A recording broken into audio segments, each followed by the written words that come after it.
Hi everyone, this is Adrian. And I'm Carrie.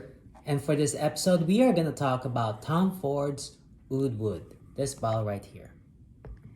And I'm going to tell you right now, the marketing is brilliant. I love the name of the brand, Oud Wood, because it's exactly what you're smelling, oud and wood.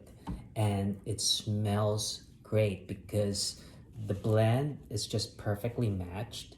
So you get equal amounts of oud and wood. That's how it smells like to me, and it's very rich. What notes are in this?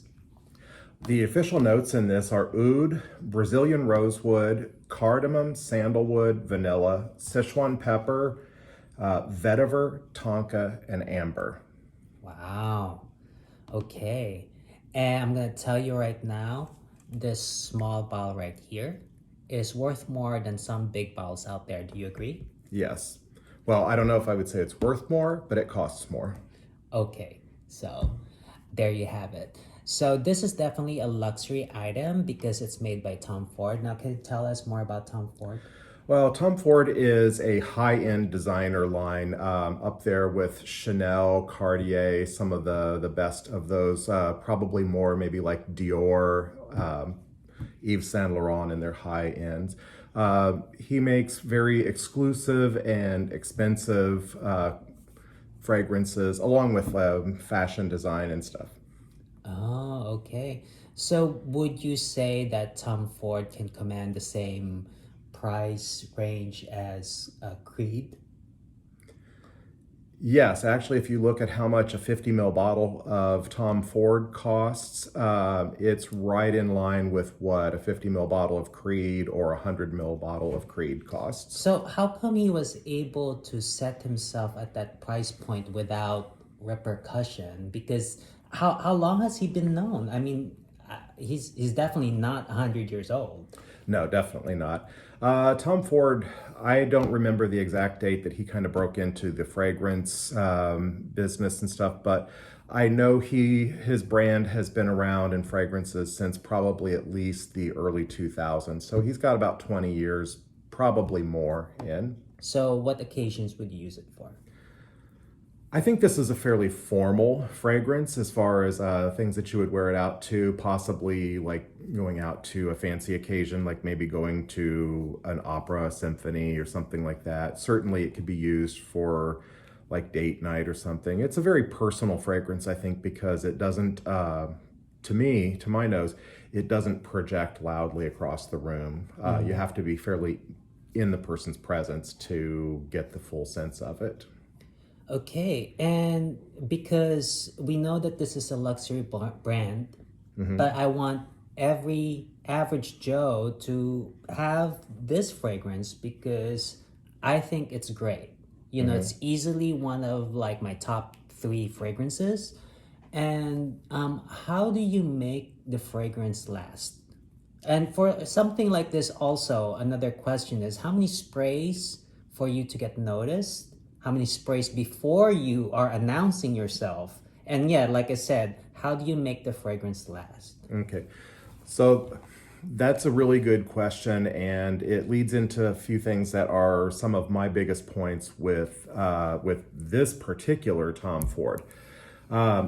It brings up something that is a big point of conjecture. A lot of people think a niche brand or high-end designer brand is going to mean that it has loud performance, that it's going to get you a lot of notice, and it's going to last a long time. That's entirely false.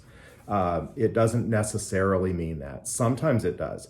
In this case, Oud Wood is a fairly delicate type of a scent.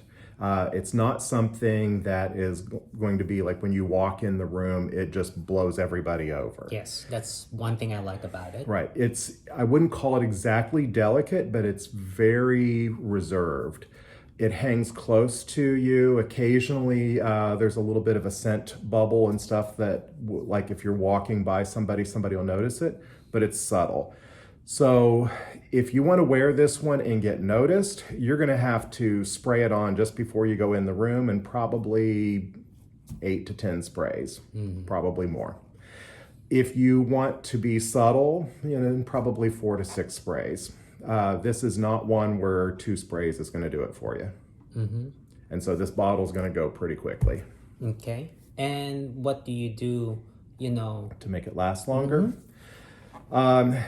This one is a good one too. This works with lots of fragrances. After you get out of the shower and you dry a little bit, then put on some good lotion that's non-scented. Okay. And then apply it to the points where your body is going to be warm, and so it will make it evaporate, like behind the ears, maybe on the back of the neck, maybe a little bit here around the neck. Just be careful about doing it in the front, because then you'll be smelling it so much right at first that then you won't be able to smell it on yourself anymore, and you won't be able to tell if there's any scent left or not. So it's best to conservatively use it, to do like behind the ears, behind the neck, possibly like 1 or 2 on the lapels of your shirt. When you put it onto clothing, then it's likely to last longer because there's not as much heat making it evaporate. The thing to be careful of is some fragrances will stain your clothes, so don't spray it real close. Do it definitely kind of from a distance. Okay. That's great information right there. And if you want to learn more about fragrances, you could just like and subscribe, because we like what we do. And also, if there's a fragrance you want us to talk about, please share at the comment section. Bye-bye. Bye.